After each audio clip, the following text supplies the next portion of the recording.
Սպիտակ սունկ, շատ հետաքրքիր տարբերակով, որ շատերին միգուցե ծանոթ լինի։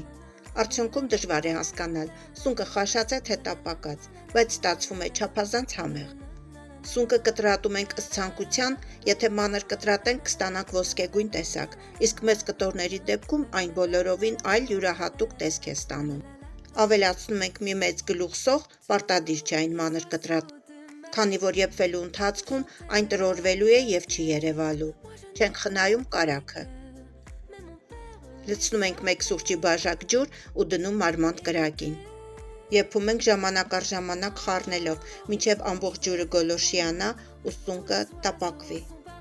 Ահա պարտադիր ավելացնում ենք վերջում, որպեսզի սունկը չմքանա։ Սունկի հետ մատուցելու համար պատրաստում ենք խրթխրթան կարտոֆիլ։ Կտրատում ենք, համեմում աղով, սև ու կարմիր պղպեղներով,